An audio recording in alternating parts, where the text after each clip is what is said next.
నమస్కారం, మీ తెలుగు న్యూస్ కి స్వాగతం. హెడ్లైన్ చూద్దాం.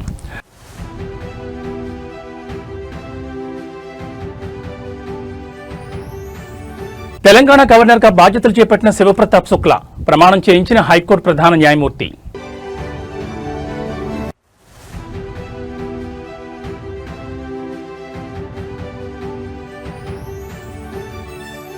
ఏపీలో కలెక్టర్ల కాన్ఫరెన్స్, అభివృద్ధి సంక్షేమ లక్ష్యంగా సీఎం చంద్రబాబు దిశానిర్దేశం.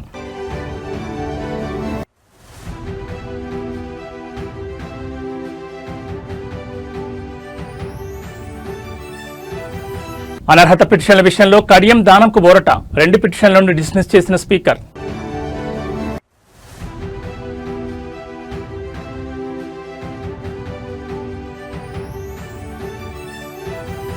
కూటమి పాలనలో ఆర్థిక విధ్వంసం, చంద్రబాబు సర్కార్పై వైఎస్ జగన్ ఫైర్.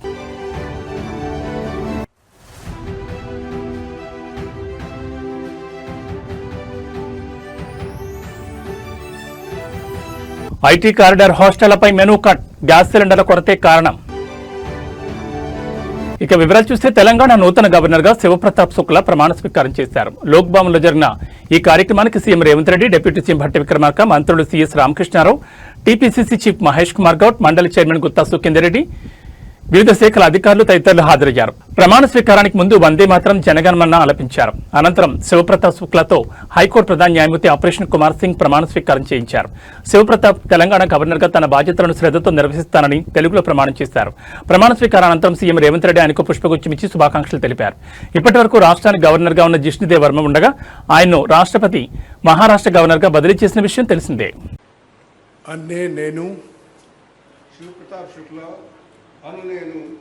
తెలంగాణ గవర్నర్గా నా బాధ్యతలు శ్రద్ధతో నిర్వహిస్తానని, నా పూర్తి సామర్థ్యం మేరకు రాజ్యాంగాన్ని మరియు చట్టాన్ని పరిరక్షిస్తానని, సంరక్షిస్తానని, కాపాడుతానని, తెలంగాణ ప్రజల సేవలో ప్రజల సంక్షేమం కోసం నిరంతరం అంకితం అవుతానని దైవ సాక్షిగా ప్రమాణం చేస్తున్నాను.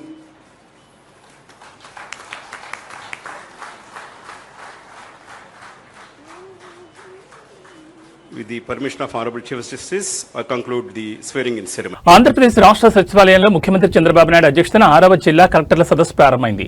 ఈ సమావేశానికి రాష్ట్ర మంత్రులు, వివిధ శాఖల ప్రధాన కార్యదర్శులు, జిల్లా కలెక్టర్లు హాజరయ్యారు. 2 రోజుల పాటు జరగనున్న ఈ సమావేశంలో రాష్ట్ర అభివృద్ధి సంక్షేమ కార్యక్రమాలు, పరిపాలన సహా పలు కీలక అంశాలపై సమగ్రంగా చర్చించనున్నారు. సమావేశాన్ని ప్రారంభిస్తూ సీఎం చంద్రబాబు మాట్లాడారు. కలెక్టర్ల కాన్ఫరెన్స్ ద్వారా అన్ని ముఖ్యమైన విషయాలపై స్పష్టత ఇవ్వాలని ప్రభుత్వం భావిస్తోంది. ఇది 6వ కలెక్టర్ల సమావేశం. రాష్ట్రంలో సంక్షేమం, అభివృద్ధి రెండింటిపై సమాన దృష్టి పెడుతూ ప్రజలకు గుడ్ గవర్నెన్స్ అందించాల్సిన అవసరం ఉంది. ప్రభుత్వ నిర్ణయాలు దీర్ఘకాలిక ఫలితాలను ఇస్తాయి. అవి పాజిటివ్ లేదా నెగిటివ్ ఉండొచ్చు. రాష్ట్ర పరిపాలనను మెరుగుపరిచేందుకు ప్రభుత్వం రూపొందించిన 10 ముఖ్య సూత్రాల ఆధారంగా సుపరిపాలనపై అధికారులు దృష్టి పెట్టాలి. వర్చువల్, ఫిజికల్ వర్క్ రెండింటినీ సమన్వయంతో నిర్వహించాల్సిన అవసరం ఉంది. నేను, ఉప ముఖ్యమంత్రి, మంత్రులు అన్ని అంశాలపై సమగ్రంగా పర్యవేక్షణ చేస్తున్నామని సీఎం చంద్రబాబు అన్నారు. ఇవాళ రేపు అన్ని విభాగాలకు సంబంధించిన అంశాలపై విస్తృతంగా చర్చ జరుగుతుంది. జిల్లా స్థాయిలో అధికారులు క్షేత్రస్థాయిలో నిరంతరం సమీక్ష నిర్వహిస్తూ ప్రభుత్వ పథకాల అమలును పర్యవేక్షించాలి. నేను సుదీర్ఘ ఉపన్యాసాలు ఇవ్వను. ముఖ్య విషయాలపై స్పష్టమైన మార్గదర్శకాలు ఇవ్వడమే నా లక్ష్యం. సూపర్ 6 పథకాలతో పాటు ఇతర సంక్షేమ కార్యక్రమాలను అమలు చేస్తున్నాం. ఈ నెల 13వ తేదీన అన్నదాత సుఖీభవ పథకం నిధులు రైతుల ఖాతాలో జమ అవుతాయి. అలాగే ఉగాది పండుగ సందర్భంగా 2,50,000 ఇళ్లకు గృహప్రవేశాలు నిర్వహిస్తాం. అన్నదాత సుఖీభవ గృహప్రవేశాలు ఉగాది కానుకలుగా ప్రజలకు అందిస్తామని సీఎం చంద్రబాబు చెప్పారు. అదేవిధంగా విద్యుత్ రంగంలో ట్రూ డౌన్ ఛార్జీలను విధించి విద్యుత్ ఛార్జీలను తగ్గించగలిగామని సీఎం చంద్రబాబు చెప్పారు. ఈ నిర్ణయం ద్వారా వినియోగదారులకు ప్రత్యక్ష లాభం కలిగేలా ప్రభుత్వం చర్యలు తీసుకుందని తెలిపారు. రాష్ట్రంలో సమర్థవంతమైన పరిపాలన కోసం అధికారులు సమన్వయంతో పనిచేయాలని సీఎం చంద్రబాబు కలెక్టర్లకు సూచించారు.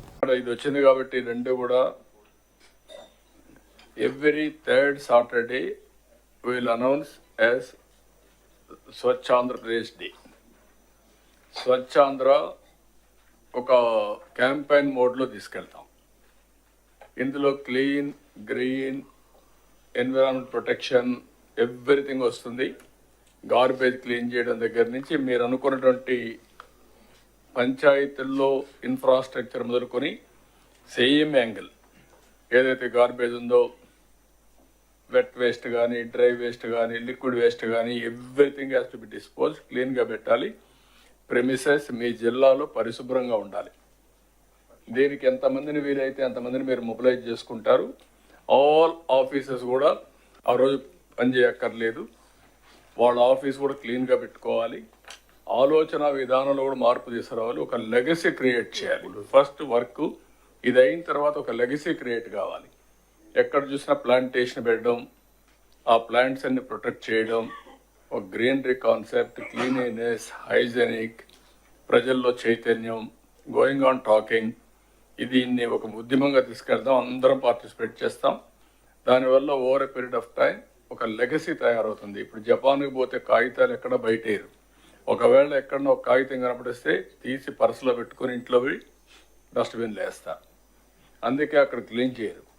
ఆ క్లైమేట్ కూడా మనకు వస్తుంది. క్లీన్ చేయకపోయినా పరిశుభ్రంగా ఉంటాయి. ఇక్కడ మనకేమైందంటే క్లీన్ చేసినా కూడా మళ్ళీ ఒక గంట మార్నింగ్ పోయి చూస్తే చాలా హ్యాపీ, మధ్యాహ్నం పోయి చూస్తే మళ్ళీ మామూలు అయిపోతుంది. దారిలోనే పారేస్తారు. టీ కొట్టు నుంచి నేరుగా రోడ్డు మీద పడేస్తాడు. ఇల్లు క్లీన్ చేస్తారు, రోడ్డు మీద పడేస్తున్నారు. ఇవన్నీ వస్తున్నాయి. దీన్ని మనం ఒక రోజులో అయిపోతుందని కాదు. Old habits won't die so easily. Going on reminding, practising, then it will have a day. మనం అనుకున్న ప్రకారం వస్తుంది. మనం అందరం కొన్ని ప్రిన్సిపల్స్ ఫాలో అవుతున్నాం. How we are following our principles in day to day life, it is only a legacy. మీ పెద్దలు మీకు చెప్పడం, వాళ్ళ పూర్వీకులు వాళ్ళకి చెప్పడం, ఇది కంటిన్యూగా వచ్చింది. మన జీవితంలో భాగస్వాములు అయిపోయాం. ఆచారాలు, సాంప్రదాయాలు ఇవన్నీ కూడా అదే మరికి ఇది రావాల్సిన అవసరం ఉంది.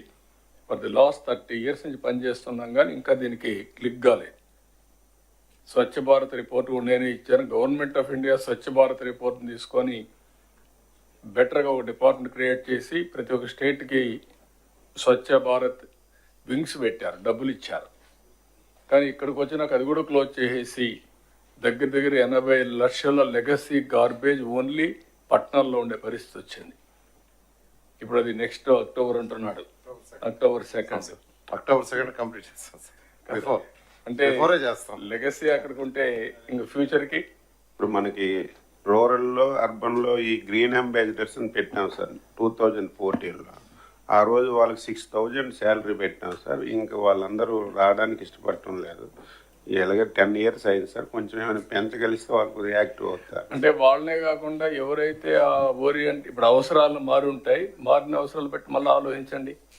Department can do it. Panchayati Raj department, urban department green ambassadors కింద పెట్టింది. ఎంతవరకు మీకు అవసరం మోడర్నైజేషన్లో, ఇప్పుడు న్యూ థింకింగ్లో వాళ్ళని ఎందుకు కంటిన్యూ చేయాలి? ఇప్పుడు కూడా వ్యవస్థలన్నీ కూడా అవుట్డేట్ అయినప్పుడు కొత్త వ్యవస్థలు క్రియేట్ చేసుకోవడం అవసరం. లేకపోతే పాత వ్యవస్థల్లో పెట్టుకుంటే దానివల్ల మనకు ఫలితాలు రావు. తెలంగాణ రాజకీయాల్లో ఉత్కంఠ రేపిన ఎమ్మెల్యేల అనర్హత పిటిషన్లపై స్పీకర్ గడ్డం ప్రసాద్ కుమార్ కీలక నిర్ణయం తీసుకున్నారు. ఎమ్మెల్యేలు కడియం శ్రీహరి, దానం నాగేందర్లపై దాఖలైన అనర్హత పిటిషన్లను ఆయన కొట్టివేశారు. దీంతో ఇద్దరు ఎమ్మెల్యేలకు బిగ్ రిలీఫ్ లభించినట్లయింది. సుప్రీంకోర్టు ఆదేశాల ప్రకారం మార్చి 12 తేదీలోగా స్పీకర్ అనర్హత పిటిషన్లపై విచారణ చేసి తుది నిర్ణయాన్ని ప్రకటించాల్సి ఉంది. ఈ నేపథ్యంలో గతంలో 8 మందికి క్లీన్ చిట్ ఇచ్చిన స్పీకర్ తాజాగా మరో 2 క్లీన్ చిట్ డిక్లేర్ చేశారు. దీంతో 10 మంది ఎమ్మెల్యేలకు ఊరట లభించింది. తెలంగాణ రాజకీయాల్లో గత కొంతకాలంగా ఉత్కంఠ రేపుతున్న ఎమ్మెల్యేల అనర్హత అంశంపై స్పీకర్ గడ్డం ప్రసాద్ కుమార్ తీసుకున్న నిర్ణయం ఇప్పుడు హాట్ టాపిక్ అయింది. బీఆర్ఎస్ టికెట్పై గెలిచిన 10 మంది ఎమ్మెల్యేలు దానం నాగేందర్, కడియం శ్రీహరి, తెల్లం వెంకట్రావు, పోచారం శ్రీనివాసరెడ్డి, పరిగి శ్రీనివాసరెడ్డి, బండ్ల కృష్ణమోహన్ రెడ్డి, ఎం సంజయ్ కుమార్, గూడెం మహిపాల్ రెడ్డి, టి ప్రకాష్ గౌడ్, కాళీ యాదయ్య, అరికెపూడి గాంధీ కాంగ్రెస్ పార్టీలో చేరారంటూ బీఆర్ఎస్ నేతలు స్పీకర్ ఫిర్యాదు చేశారు. స్పీకర్ నిర్ణయం తీసుకోవడంలో ఆలస్యం చేస్తున్నారని హైకోర్టు, ఆ తర్వాత సుప్రీంకోర్టును ఆశ్రయించారు. ఆ తర్వాత సుప్రీంకోర్టు నిర్ణీత గడువులోగా స్పీకర్ విచారణ చేసి తుది నిర్ణయాన్ని వెల్లడించాలని ఆదేశాలు జారీ చేసింది. మళ్ళీ 1.5 సంవత్సరం క్రితం నేను ఎమ్మెల్యేగా పోటీ చేశాను. మీ ముందుకు వచ్చి నాకు ఒక అవకాశం ఇవ్వండి, మన గ్రామాలను అభివృద్ధి చేసుకుందామని చెప్పాను. మీరు నమ్మకంతో నాకు ఓటేసి గెలిపించారు. నేను గెలిచిన పార్టీ అధికారంలోకి రాలేదు, కానీ ఈ నియోజకవర్గ ప్రజలకు ఇచ్చిన హామీని ఎట్లా నిలబెట్టుకోవాలి, ఈ గ్రామాలు ఎట్లా బాగుపడాలి, ఈ నియోజకవర్గం ఎట్లా అభివృద్ధి చెందాలని ఆలోచించి నేను కాంగ్రెస్ పార్టీలో చేరడం జరిగింది. రాష్ట్రంలో కాంగ్రెస్ ప్రభుత్వం ఉన్నది. ముఖ్యమంత్రిగా గౌరవనీయులు రేవంత్ రెడ్డి గారు ఉన్నారు. రేవంత్ రెడ్డి గారు స్వయంగా పిలిచి అన్న మీరు మా పార్టీలోకి రండి, ప్రభుత్వానికి మీ అనుభవం అవసరం, మీ నియోజకవర్గ అభివృద్ధిని మీరు ఊహించిన దానికంటే బ్రహ్మాండంగా చేద్దామని చెప్పి వారు నన్ను కాంగ్రెస్ పార్టీలోకి ఆహ్వానించడం జరిగింది. ఈ నియోజకవర్గం యొక్క అభివృద్ధిని దృష్టిలో పెట్టుకొని ప్రభుత్వం అండ ఉంటేనే, ప్రభుత్వ సహకారం ఉంటేనే అభివృద్ధి చేయగలుగుతామని ఆలోచించి నేను కాంగ్రెస్ పార్టీలోకి వచ్చి సంవత్సరం కావస్తున్నది. ఈరోజు చాలా మంది వస్తున్నారు. ఇంకా రేపు నేను అనుకుంటే ఇంకొక 6 మంది రేపు జాయిన్ అవుతున్నారు. రేపు ఎల్లుండో మొత్తానికి మాత్రం ఈ 15 రోజులలో మొత్తం కూడా మెర్జ్ అయిపోయేది గ్యారంటీ. మిగిలేదు ఒక 2-3 మిగులుతారు. ఆ మిగిలిన వాళ్ళు కూడా ఇక ఏమంటారు, అది ఎటు పోవాలన్నా అటు పోవాలా అని ఆలోచనలు ఉంటారు తప్ప, అయోమయ పరిస్థితుల్లో మిగిలిపోయిన వాళ్ళు ఉంటారు తప్ప మనస్ఫూర్తిగా ఉండేవాళ్ళు మాత్రం ఎవరు ఉండరు. అక్కడ మనసు అనేవాడు ఉన్నవాడు, ఆత్మగౌరవం ఉన్నవాడు, సెల్ఫ్ రెస్పెక్ట్ ఉన్నవాడు మాత్రం ఆడ ఉండడు. ఇప్పుడు చెప్తా ఉన్నాడు కేటీఆర్ గారు, ఇవాళ పేపర్లో చూశాను. ఏం చెప్తుండంటే ఈనాడులోనూ ఆంధ్రజ్యోతిలో చూశాను పొద్దున. ఏం చెప్తున్నంటే టీడీపీ లాగా రీజనల్ పార్టీ స్ట్రాంగ్ కావాలంటే టీడీపీ లాగా ఉండాలి అన్నారు. టీడీపీ లాగా ఉండాలంటే అక్కడ పార్టీ ఉన్నటువంటి నాయకుడికి లక్షణాలు ఉన్నాయి. ఆ పార్టీని ఎట్లా కాపాడుకోవాలని చెప్పి, ఎన్ని కష్టాలు వచ్చినా ఆ పార్టీని కాపాడుకోవడానికి, ఎమ్మెల్యేలు కాపాడడానికి, ఎమ్మెల్యేల మనోధైర్యానికి, అక్కడ ఉన్నటువంటి ఎమ్మెల్యేలకు ఇచ్చే మర్యాద కానీ, ఎమ్మెల్యేలకు ఇచ్చేటువంటి ఇంపార్టెన్సీ కానీ ఇక్కడ ఇచ్చారా మీరు? ఒక ఎమ్మెల్యేకి ఒక ఇంపార్టెన్సీ ఇచ్చారా? ఒక ఎమ్మెల్యే వస్తే గంటల తరబడి కూర్చోబెట్టి నీకు ఉన్నటువంటి ఒక కోట్రీ, నీకు ఉన్నటువంటి వీళ్ళని మాత్రమే నువ్వు కేటీఆర్ గారు వాళ్ళకు ఉన్నటువంటి ఫ్రెండ్స్ ని ఎవడోడో జైల్లోకి పోయిన కూడా తీసుకొచ్చి ఇలా 1000 కోట్ల రూపాయలు సంపాదించావు. ఎలా ఇచ్చావు? అలాంటి వాళ్ళని పేర్లు మేము తీస్తాం ఒక రోజు. మా దగ్గర మొత్తం ఉన్న చరిత్ర ఉంది. వాడు గుండు శ్రీధర్ గారు కూడా ఉన్నాడు, వాడు పని చెప్తాం. వాడు అయిన మొత్తం బేనామీ మొత్తం. అలా చాలా మంది ఉన్నారు, పేర్లు మేము చెప్పుకుంటూ పోతే అందరు పనులు బయట పెడతాను నేను గ్యారంటీగా. విన్నావా? సత్యం రామలింగరాజు గారు, తేజరాజు ఎక్కడుండి ఎంత పొరపాటు చేసి ఎంత చేసి ఎట్లా సంపాదించారు? ఇప్పుడు ఆ రాజేష్ రాజు వీళ్ళందరూ ఎట్లా సంపాదించారు? వీళ్ళందరూ ఎట్లా ఎట్లా ఎట్లా 100 ఎకరాలు 1000 ఎకరాలు ఎట్లా గవర్నమెంట్ ల్యాండ్ ఎట్లా తీసుకొని వాళ్ళు ఎంజాయ్ చేస్తున్నారు? దేని వల్ల చేయగలుగుతున్నారు? వాళ్ళు కేటీఆర్ అండా చూసుకునే కదా. కాబట్టి వీళ్ళందరికీ మేము తప్పకుండా అవన్నీ మొత్తం చరిత్ర నా దగ్గర ఉంది, బయట పెడతా. ఇలా చరిత్ర అంతా సమయం వచ్చినప్పుడు ఏదో దానం నాగేందర్ మీద యాంటీ డిఫెక్షన్ వేస్తాము. అయ్యవా ఉడొద్దంటు నేను ఏడా వద్దన్నాడా? నేను కూడా కోట్లనే తెలుసుకుంటా. ఉడొద్దంటూ నేను అదే అని నీకు వేసే అధికారం ఉంది. వద్దంటలే, నేను తప్పకుండా నీవు వెయ్యాలి. వేస్తే దానికి జవాబు నేను చెప్పుకోవాలి. కానీ నువ్వు వేసే లోపల నీ పార్టీ ఉంటుందేమో అది చూసుకోముందు కదా. రైట్. ఎమ్మెల్యేలు దానం నాగేందర్, కడియం శ్రీహరిపై అనర్హత పిటిషన్లు స్పీకర్ గడ్డం ప్రసాద్ కుమార్ డిస్మిస్ చేశారు. ఇద్దరు ఎమ్మెల్యేలు పార్టీ మారినట్లు ఆధారాలు లేవని స్పష్టం చేశారు. ఈ అంశంపై ఎమ్మెల్యే దానం నాగేందర్ స్పందించి కీలక వ్యాఖ్యలు చేశారు.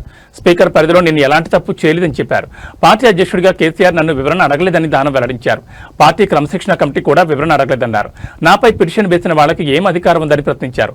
నాకు ఎప్పుడు విప్ జారీ చేయలేదని, పార్టీకి వ్యతిరేకంగా నేను పనిచేయలేదని దానం అన్నారు. Khairatabad MLA Danam Nagender, station Ghanpur MLA Kadiyam శ్రీహరిలపై దాఖలైన అనర్హత పిటిషన్లపై తెలంగాణ అసెంబ్లీ స్పీకర్ గడ్డం ప్రసాద్ కుమార్ ఇవాళ తీర్పునిచ్చారు. బీఆర్ఎస్ టికెట్పై గెలిచి కాంగ్రెస్ పార్టీలోకి మారినట్లు మొత్తం 10 మంది బీఆర్ఎస్ ఎమ్మెల్యేలపై అనర్హత పిటిషన్లు నమోదయ్యాయి. ఈ నేపథ్యంలో గతంలో 8 మందికి క్లీన్ చిట్ ఇచ్చిన స్పీకర్ తాజాగా దానం, కడియం శ్రీహరికి క్లీన్ చిట్ డిక్లేర్ చేశారు. శాసనసభలో నేను కూడా ఎక్కడ కూడా పార్టీకి వ్యతిరేకంగా పనిచేయలేదు. నాకే రోజు కూడా మన గౌరవనీయులు నాకు కేసీఆర్ గారు అంటే చాలా గౌరవం. ఆయన అధ్యక్షుడిగా నాకు ఏ రోజు ఒక ఎక్స్ప్లెనేషన్ అడగలేదు. లేకపోతే అక్కడ ఉన్నటువంటి డిస్మినరీ కమిటీ కూడా నాకు ఎక్కడ ఎక్స్ప్లెనేషన్ అడగలేదు. మరి నేను అసెంబ్లీలో వాళ్ళు ఏమన్నా విప్ జారీ చేసి ఉంటే, నేను విప్కు వ్యతిరేకంగా నేను పనిచేసి ఉంటే yes I'm entitled for any kind of punishment. కానీ నాకు ఎక్కడ కూడా విప్ కానీ అవన్నీ ఏమీ ఇవ్వలేదు. కాబట్టి నేను ఆ స్పీకర్ పరిధిలో మాత్రం నేను పొరపాటు చేయలేదనేది నేను నమ్ముతున్నాను, నేను విశ్వసిస్తున్నాను. కాబట్టి నా ఆర్గ్యుమెంట్ అదే, నా అఫిడేవిట్ అదే ఇచ్చాను.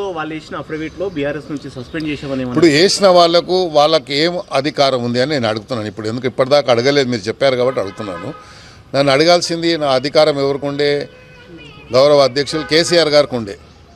వేసిన వాళ్ళకి ఇప్పుడు ఏం అధికారం ఉంది? వాళ్ళకి ఏమన్నా మ్యాండేట్ ఇచ్చారా? లేకుంటే వాళ్ళకి ఏమన్నా అథారిటీ ఇచ్చారా? వాళ్ళకి ఏం లేదు. వాళ్ళు కూడా నా లేకనే ఒక ఎమ్మెల్యేలు వేసిన వాళ్ళు ఒక ఎమ్మెల్యేలు పార్టీ తరఫున వేయలేదు. వాళ్ళు వ్యక్తిగతంగా వేశారు. నేను నా వ్యక్తిగతంగా నాది అఫిడేవిట్ నేను వేశాను. సో నేను I'm not scared for anything. నేను అదే మళ్ళీ చెప్తా ఉన్నాను. నేను భయపడేవాడిని కాదు. ప్రజాక్షేత్రంలో అవకాశం వస్తే మళ్ళీ ప్రజాక్షేత్రంలో తప్పకుండా నా ప్రజల యొక్క ఆశీర్వాదంతో మళ్ళీ ఒకవేళ నాకు వ్యతిరేకంగా ఇవాళ ఒకవేళ వచ్చిన జడ్జిమెంట్ వస్తే తప్పకుండా దేవుడి దయ వల్ల మళ్ళీ ప్రజాక్షేత్రంలో పోయి పోరాడి నేను మళ్ళీ శాసనసభ్యుడిగా మళ్ళీ మీకే అడ్రస్ చేస్తాను. స్పీకర్ గారి జ్యూరిడిక్షన్లో నేనేం పొరపాటు చేయలేదని స్పీకర్ గారికి ఇచ్చాను. నేను జస్టిఫై చేసుకున్నాను దాన్ని. మరి నేను ఎందుకు జస్టిఫై చేశానంటే నేను ఇచ్చిన స్టేట్మెంట్ కరెక్ట్ అని నేను నమ్ముతున్నాను. ఎందుకంటే స్పీకర్ గారి జ్యూరిడిక్షన్లో నేను తప్పు చేయలేదు కాబట్టి నాకు ఆ విశ్వాసం. అయినా సరే స్పీకర్ గారు నాకు వ్యతిరేకంగా నిర్ణయం తీసుకుంటే డెఫినెట్లీ వెల్కమ్. నేను చెప్పేది ఏంది, నేను అక్కడ నుంచి నా వ్యక్తిగతంగా నేను మెంబర్షిప్ తీసుకోలేదు, ఇక్కడ నా మెంబర్షిప్ వదులుకోలేదు. సో కాన్ఫ్లిక్ట్ ఏముంది టిల్ ది లాస్ట్ డేట్. నేను పార్లమెంట్లో పోటీ చేసిన తర్వాత కూడా నా శాలరీ నుంచి బీఆర్ఎస్ పార్టీకి ఏదైతే డిడక్షన్ అవుతుందో మా పార్టీ ఫండ్ అది కట్ అయింది. But they are not suppose to take that. ఇవన్నీ సరే ఇక లీగల్గా పాయింట్స్ మనం చెప్పకూడదు. స్పీకర్ గారు ఏమి ఇస్తారో అనేది మీకు ఎంత యాంగ్జైటీ ఉందో నాకు కూడా అంతే యాంగ్జైటీ ఉంటుంది, న్యాచురల్ అది. సో నేను యాంగ్జైటీ ఉన్నా పోరాటం చేసేవాడిని, పోరాటంలో యుద్ధంలో ఒక పులి లేక పోరాడుకుంటూ వచ్చాను, మళ్ళీ అదే పోరాటం కొనసాగింది. ఎమ్మెల్యేలు దానం నాగేందర్, కడియం శ్రీహరిపై అనర్హత పిటిషన్లు స్పీకర్ గడ్డం ప్రసాద్ కుమార్ డిస్మిస్ చేశారు. ఇద్దరు ఎమ్మెల్యేలు పార్టీ మారినట్లు ఆధారాలు లేవని స్పష్టం చేశారు. ఈ అంశంపై ఎమ్మెల్యే కడియం శ్రీహరి కీలక వ్యాఖ్యలు చేశారు. నేను బీఆర్ఎస్ ఎమ్మెల్యేనే కానీ అంటూ మాజీ మంత్రి ప్రస్తుత స్టేషన్ గన్పూర్ ఎమ్మెల్యే కడియం శ్రీహరి చేసిన వ్యాఖ్యలు చేశారు. తాను ఇంకా బీఆర్ఎస్ పార్టీలోనే ఉన్నానని స్పష్టం చేస్తూనే తన నియోజకవర్గ అభివృద్ధి కోసం కాంగ్రెస్ ప్రభుత్వంతో కలిసి పనిచేస్తున్నానని ఆయన ప్రకటించారు. అంతేకాదు ప్రస్తుత రాజకీయ పరిణామాలు మరియు కోర్టు తీర్పుల నేపథ్యంలోనైనా గులాబీ బాస్ కేసీఆర్ వాస్తవాన్ని అర్థం చేసుకుంటారని ఆశిస్తున్నట్లు కడియం శ్రీహరి సంచలన వ్యాఖ్యలు చేశారు. పార్టీ ఫిరాయింపులు, నియోజకవర్గ అభివృద్ధి మరియు అధిష్టానం తీరుపై ఆయన చేసిన ఈ వ్యాఖ్యలు రాజకీయ వర్గాల్లో పెద్ద చర్చకు దారితీశాయి. నేను బీఆర్ఎస్ పార్టీ సభ్యునిగానే కొనసాగుతున్నాను.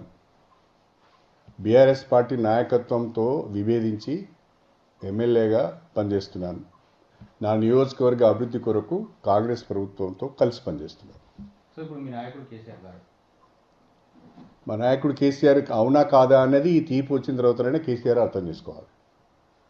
ఎమ్మెల్యేలు దానం నాగేందర్, కడియం శ్రీహరి అనర్హత పిటిషన్లపై స్పీకర్ గడ్డం ప్రసాద్ సంచలన తీర్పు వెలువరించారు. 2 పిటిషన్లను స్పీకర్ డిస్మిస్ చేస్తూ నిర్ణయం తీసుకున్నారు. ఈ అంశంపై తాజాగా మాజీ మంత్రి కేటీఆర్ స్పందించారు. పార్టీ ఫిరాయింపుల కేసులో ఎమ్మెల్యేలు దానం నాగేందర్, కడియం శ్రీహర్లకు స్పీకర్ క్లీన్ చిట్ ఇవ్వడం బీఆర్ఎస్ వర్కింగ్ ప్రెసిడెంట్ ఫైర్ అయ్యారు. ఇది ప్రజాస్వామ్యంపై బహిరంగ దాడి అని కేటీఆర్ ఒక ప్రకటనలో తెలిపారు. కాంగ్రెస్ పార్టీ బీఫామ్ మీద ఎంపీగా పోటీ చేసిన వ్యక్తికే క్లీన్ చిట్ ఇవ్వడం అంటే ప్రజల తీర్పును అవమానించడమేనని వెల్లడించారు. పార్టీ ఫిరాయింపులను ప్రోత్సహిస్తూ స్పీకర్ తీసుకున్న ఈ నిర్ణయం ప్రజాస్వామ్య చరిత్రలో చీకటి రోజని పేర్కొన్నారు. ఇది కేవలం ఒక తీర్పు కాదు, అధికారంలో ఉన్నవారికి అనుకూలంగా రాజ్యాంగ వ్యవస్థను ఉపయోగించే ఉదాహరణ. ప్రజల ఓట్లతో గెలిచిన పదవులను వ్యక్తిగత లాభాల కోసం మార్చుకుంటే స్పీకర్ దానికి ముద్ర వేస్తే ప్రజాస్వామ్య విలువలు ఎక్కడ నిలుస్తాయి? ఇలాంటి నిర్ణయాలు ప్రజల విశ్వాసాన్ని దెబ్బతీస్తాయి. తెలంగాణ ప్రజలు అన్ని గమనిస్తున్నారు. సరైన సమయంలో సమాధానం చెప్తారని కేటీఆర్ స్పష్టం చేశారు.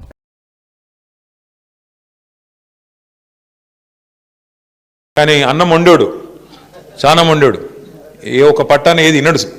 నువ్వు ఏమి చెప్పినా కూడా ఆయన అల్టిమేట్గా ఆయన అనుకున్నది మాత్రం రిజల్ట్ మాత్రం తెస్తాడు. వెంకటరామరెడ్డి గారి గొప్పతనం ఏంటంటే ఏదో ఒకటి చేసి కన్విన్స్ చేస్తాడు. మొత్తానికైతే కూర్చోబెట్టి ఏదైనా చెప్దాం, ఏదైనా మెల్లిగా చెప్దాం, కన్విన్స్ చేద్దామంటే మా చంద్రశేఖర్ అన్న నేను అట్లాంటి వాళ్ళు ఏమైనా ప్రయత్నం చేసినంతసేపు వింటాడు, చాలా కామ్గా వింటాడు. ఆఖరికి మాత్రం ఏదో మళ్ళీ మ్యాజిక్ చేసి ఆయన అనుకున్నది చేసుకుంటాడు, పోతాడు.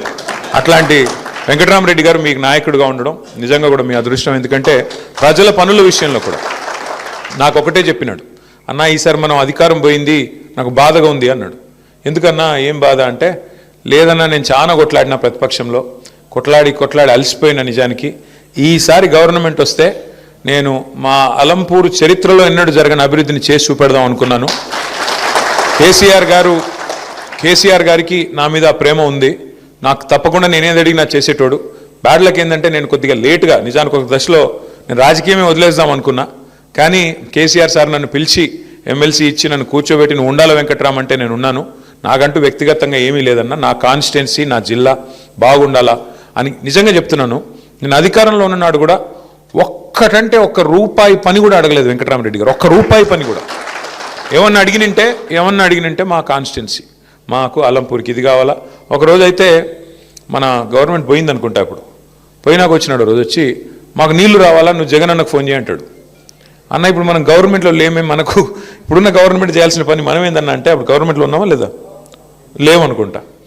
ఫోన్ చేయన్నారు అంటే ఫోన్ చేస్తే జగన్మోహన్ రెడ్డి గారు కూడా అన్నాడు, ఎవరు నీకు వెంకటరామ్ చెప్పినాడా అన్నాడు.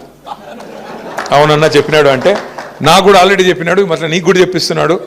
మొత్తానికైతే మొండోడు అంటే అంత కమిట్మెంటు. ఇప్పుడు ఏం అవసరం ఉంది, మేము గవర్నమెంట్లో లేము, ఈ గవర్నమెంట్ని తిట్టుకుంటా నడిపించేయచ్చు. వీళ్ళు చేయట్లేదా, వీళ్ళు చేయాల్సిన పని చేయట్లేదు, వీళ్ళని పట్టించుకోవట్లేదు, దున్నపోతు మీద వానబడ్డట్టున్నారని దులుపుకోవచ్చు.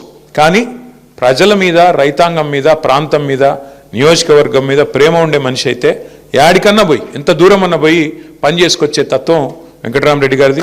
మరి అదే లక్షణం. ఆంధ్రప్రదేశ్ రాజకీయాల్లో అప్పుల వ్యవహారం మరోసారి రాజుకుంది. ముఖ్యమంత్రి చంద్రబాబు నాయుడు ఆర్థిక విధ్వంసానికి పాల్పడుతున్నారంటూ మాజీ ముఖ్యమంత్రి వైఎస్ జగన్మోహన్ రెడ్డి తీవ్రస్థాయిలో విరుచుకుపడ్డారు. దీనికి కాగ్ లెక్కల నిదర్శనమని ఆయన పేర్కొన్నారు. ప్రభుత్వం సూపర్ 6, సూపర్ 7 హామీలను అమలు చేయకపోయినా ఎడాపెడా అప్పులు చేస్తోందని జగన్ ధ్వజమెత్తారు. 2024-25లో 81,000 కోట్ల అప్పులు చేయగా కేవలం 2025-26 10 నెలల కాలంలోనే ఆ అంకె 87,000 కోట్లకు చేరిందని ఆయన లెక్కలతో సహా వివరించారు. తమ హాయంలో కోవిడ్ వంటి విపత్కర పరిస్థితులు ఉన్నప్పటికీ ప్రజలకిచ్చిన ప్రతి హామీని నెరవేర్చామని, కానీ ప్రస్తుత ప్రభుత్వం కేవలం అప్పులకే పరిమితమైందని జగన్ విమర్శించారు. ఏపీ ఆర్థిక పరిస్థితిపై జగన్ చేసిన ఈ వ్యాఖ్యలు ఇప్పుడు రాష్ట్ర రాజకీయాల్లో హాట్ టాపిక్ గా మారాయి. చంద్రబాబు నాయుడు గారి కూటమి పాలనలో ద్రవ్యలోటు, ఫిజికల్ డెఫిసిట్ అంటే అప్పులు as a percentage of total expenditure చూస్తే, గమనించమని అడుగుతాను, అప్పులు as a percentage of total expenditure చూస్తే మా 5 సంవత్సరాల హయాంలో ఎంత తక్కువగా ఉందో, అదే చంద్రబాబు గారి హయాంలో అప్పులు as a percentage of total expenditure ఎంత ఎక్కువగా ఉందో తేడా తెలుస్తుంది. అంటే మా హయాంలో ఇంకా కోవిడ్ లాంటి విపత్కర పరిస్థితులు ఎదుర్కొన్నాం. అటువంటి పరిస్థితులు ఉన్నప్పటికీ కూడా పైగా క్రమం తప్పకుండా మేము ఇచ్చిన మాటలన్నీ కూడా నెరవేర్చుకుంటూ మేనిఫెస్టో అమలు చేసినాం. అలాంటి డిసిప్లిన్ చూపించిన పరిస్థితులు కూడా మాలో ఉన్నాయి. ఇలాంటి పరిస్థితుల్లో కూడా ఒకసారి గమనిస్తే ఏ రకంగా యాజ్ అ పర్సంటేజ్ ఆఫ్ అప్పులు as a percentage of total expenditure చూస్తే ఏ రకంగా 2019-20లో 25.59, కోవిడ్ 2020-21లో కోవిడ్ టైంలో కాస్త పెరిగింది, 31.82కి వచ్చింది. తర్వాత మళ్ళా ఫిజికల్ డిసిప్లిన్ తీసుకొచ్చినాం. 21-22లో ఏకంగా 14%కి తగ్గించిన 14.08%. 22-23లో కూడా 24.97%. 23-24 చివరి సంవత్సరంలో కూడా మా physical deficit as a percentage of total expenditure చూస్తే 26.52%. అదే చంద్రబాబు నాయుడు గారి హయాంకి ఒక్కసారి గమనిస్తే 2024-25లో ఏకంగా ఎలాంటి స్కీములు లేకపోయినా, సూపర్ 6, సూపర్ 7 లాంటి స్కీములు ఏవి లేకపోయినా, గతంలో మా ప్రభుత్వంలో ఉన్న పథకాలన్నీ రద్దు చేసిన, ఏకంగా physical deficit as a percentage of expenditure అంటే అప్పులు as a percentage of total expenditure 2024-25లో 32.5%కు పెరిగింది.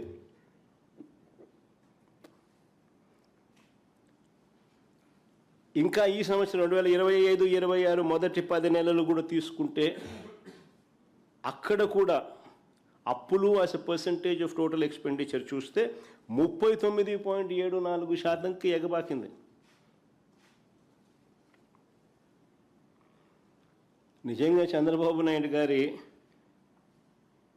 ఆర్థిక విధ్వంసానికి ఇవన్నీ కూడా చిత్రపటాలు. All these are paintings.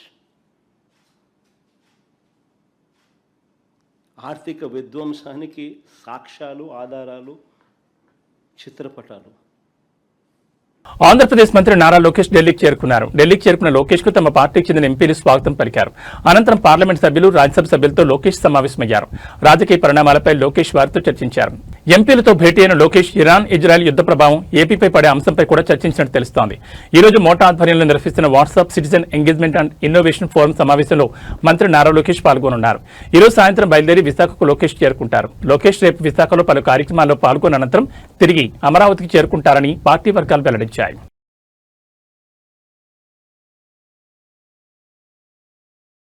Khammam Velugumatla భూ బాధితులకు మద్దతుగా తెలంగాణ జాగృతి అధ్యక్షురాలు కవిత చేపట్టిన నిరవధిక నిరాహార దీక్ష 3వ రోజుకు చేరింది. సోమవారం ఖమ్మంలో ఆందోళన చేపట్టిన ఆమెను పోలీసులు అరెస్ట్ చేసి అనంతరం విడుదల చేశారు. ఆ రాత్రి బాధితులతో కలిసి దీక్ష ప్రారంభించగా మంగళవారం పోలీసులు మళ్లీ అరెస్ట్ చేసి హైదరాబాద్ తరలించారు. ప్రస్తుతం హైదరాబాద్లోని జాగృతి కార్యాలయంలో ఆమె దీక్ష కొనసాగిస్తున్నారు.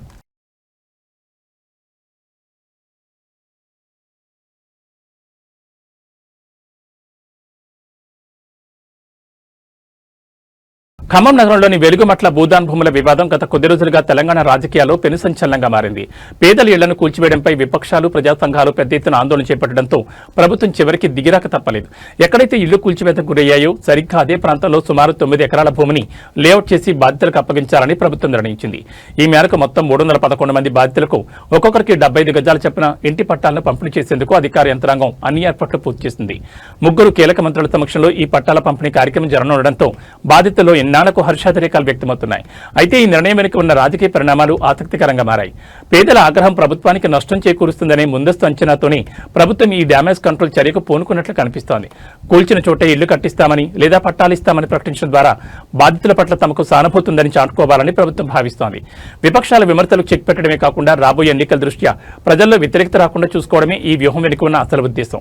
మరి ఈ పట్టాల పంపిణీతో వెలుగుమట్ల వివాదం పూర్తిగా సద్దుమణుగుతుందో లేక రాజకీయ మైలేజ్ కోసం విపక్షాలు మరిన్ని డిమాండ్లు తెరకెక్కిస్తాయో వేచి చూడాలి.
పశ్చిమాసియాలో యుద్ధ పరిస్థితుల ప్రభావం ప్రపంచ దేశాలకు చమురు ఎగుమతులపై పడింది. దీంతో ఆసియా దేశాల్లో ఇంధన కష్టాలు మొదలయ్యాయి. భారత్లో పెట్రోల్, డీజిల్ సరఫరాకు కొద్ది రోజుల వరకు ఎలాంటి ఇబ్బంది లేదని, వాహనదారులు టెన్షన్ పడొద్దని కేంద్రం ఇప్పటికే స్పష్టం చేసింది. హమ్మయ్య అనుకునే లోపే ఆ పిడిగొచ్చి గ్యాస్ సిలిండర్ల సరఫరాపై పడింది. చమురు దిగుమతులు తగ్గడంతో గ్యాస్ సరఫరాపై ఎఫెక్ట్ పడింది. దీంతో కమర్షియల్ సిలిండర్ల కంటే డొమెస్టిక్ సిలిండర్ల సరఫరాకే ఇంపార్టెన్స్ ఇవ్వాలని కంపెనీలకు కేంద్రం ఆదేశాలు ఇచ్చింది. ఫలితంగా కమర్షియల్ సిలిండర్ల సరఫరా దాదాపుగా నిలిచిపోయిన పరిస్థితి ఏర్పడింది. దీంతో హైదరాబాద్ ఐటీ కారిడార్లో ఉన్న హాస్టల్ యాజమాన్యాలు మెనూలో కోత విధించాయి. నగరంలో సుమారుగా 11,000 హాస్టళ్లు ఉండగా 10 లక్షల మంది వాటిలో ఉంటున్నట్లు సమాచారం. హాస్టల్స్ లో వాడేది కమర్షియల్ సిలిండర్లే. ఇప్పుడు వాటి కమర్షియల్ సిలిండర్లు దొరకడం కష్టం కావడంతో మెనూలో వంటలు తగ్గిస్తున్నట్లు ఐటీ కారిడార్ హాస్టల్స్ అసోసియేషన్ ప్రకటించింది. పశ్చిమాసియా యుద్ధం నేపథ్యంలో గ్యాస్ సిలిండర్ల కొరత ఏర్పడిందని, దీనివల్ల మెనూను తగ్గిస్తున్నట్లు తెలిపింది. కాఫీ, టీ, దోశ, పూరి, బజ్జీ, చపాతీలు అందించడం కుదరదని స్పష్టం చేసింది. ఆయిల్ ఎక్కువగా ఉండే వంటకాలు అందించలేమంది. అలాగే సెల్ఫ్ కుకింగ్ ఆప్షన్ కూడా తాత్కాలికంగా ఆపేస్తున్నట్లు చెప్పింది. ఎక్కువసేపు ఉండాల్సి ఉన్న కూరను కూడా మెనూలో అందించలేమని పేర్కొంది. పప్పు, రసం, అన్నం, సాంబార్ వంటి వాటిని రెగ్యులర్ గా అందించగలమని వివరించింది. గ్యాస్ షార్టేజ్ తగ్గేంత వరకు వీటిని ఫాలో అవ్వాల్సిందిగా ఐటీ కారిడార్ హాస్టల్కు సూచించింది. ఈ మేరకు హాస్టల్లో ఉండే ఉద్యోగులు, విద్యార్థులు సహకరించాల్సిందిగా కోరింది. మణికొండ, రాయదుర్గం, కొండాపూర్, గచ్చిపోలి, మాదాపూర్, హైటెక్ సిటీ, దుర్గం చెరువు, నానక్రామ్ కూడా ఐటీ కారిడార్ సెక్టార్లోకి వస్తాయి. దేశంలోని రైతులకు కేంద్ర ప్రభుత్వం గుడ్ న్యూస్ చెప్పింది. పీఎం కిసాన్ 22వ విడత నిధులను ఈ నెల 13న రైతుల ఖాతాలో జమ చేయనున్నట్లు వెల్లడించింది. ప్రధాని నరేంద్ర మోడీ అసోం పర్యటన నేపథ్యంలో శుక్రవారం గౌహటి వేదికగా నిధులు విడుదల చేస్తారని తెలిపింది. రైతాంగానికి పెట్టుబడి సాయం అందించేందుకు తీసుకొచ్చిన ఈ పథకం కింద కేంద్రం దేశవ్యాప్తంగా ఉన్న రైతులకు ఏటా 6,000 అందిస్తోంది. 2019లో ఎన్డీఏ సర్కార్ ప్రారంభించిన ఈ పథకంలో భాగంగా ఏటా 3 విడతలుగా 2,000 చొప్పున మొత్తం 6,000 నేరుగా రైతుల ఖాతాలో జమ చేస్తోంది. శుక్రవారం ప్రధాని మోడీ మొత్తం 19,000 కోట్ల నిధులను విడుదల చేస్తారు. దీంతో దేశవ్యాప్తంగా 9.32 కోట్ల మంది రైతుల ఖాతాలో 2,000 చొప్పున జమ అవుతాయని అధికారులు తెలిపారు. పసిడి ప్రియులకు మళ్లీ జలక్ తగిలింది. పశ్చిమాసియా యుద్ధం కారణంగా బంగారం ధరలు తగ్గొచ్చిన భావించిన మగువలకు మళ్లీ షాకిస్తున్నాయి. వరుసగా రెండో రోజు బంగారం ధరలు పెరిగాయి. అంతర్జాతీయ మార్కెట్లలో అనిశ్చిత పరిస్థితులు, ముఖ్యంగా మధ్యప్రాచ్యంలో పెరుగుతున్న ఉద్రిక్తతల కారణంగా బంగారం ధరలు మళ్లీ పెరుగుతున్నాయి. దీంతో కొనుగోలుదారులు బెంబేలెత్తిపోతున్నారు. ఈ రోజు తులం బంగారం ధరపై ₹930 పెరగగా వెండి ధర మాత్రం యథాతథంగా నిలకడగా ఉంది. తులం గోల్డ్పై ₹930 పెరగడంతో బులియన్ మార్కెట్లో 24 క్యారెట్ల 10 గ్రాముల ధర ₹163,310 దగ్గర ట్రేడ్ అవుతోంది. ఇక 22 క్యారెట్ల 10 గ్రాముల ధరపై ₹850 పెరగడంతో ₹149,700 దగ్గర అమ్ముడవుతోంది. ఇక 18 క్యారెట్ల 10 గ్రాముల బంగారం ధర ₹690 పెరగడంతో ₹122,480 దగ్గర ట్రేడ్ అవుతోంది. ఈ రోజు సిల్వర్ ధర మాత్రం ఉపశమనం కలిగించింది. వెండి ధర యథాతథంగా ఉండడంతో బులియన్ మార్కెట్లో కిలో వెండి ₹2,90,000 దగ్గర అమ్ముడవుతోంది. న్యూస్ ముగించే ముందు హెడ్లైన్స్ మరోసారి.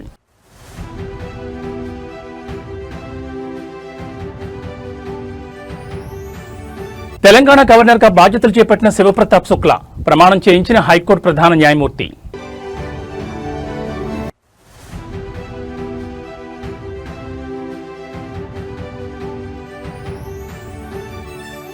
ఏపీలో కలెక్టర్ల కాన్ఫరెన్స్, అభివృద్ధి సంక్షేమ లక్ష్యంగా సీఎం చంద్రబాబు దిశానిర్దేశం.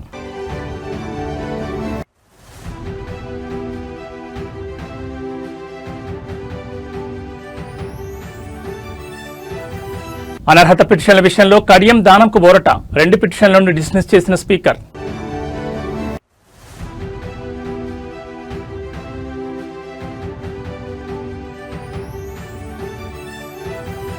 కూటమి పాలనలో ఆర్థిక విధ్వంసం, చంద్రబాబు సర్కార్పై వైఎస్ జగన్ ఫైర్.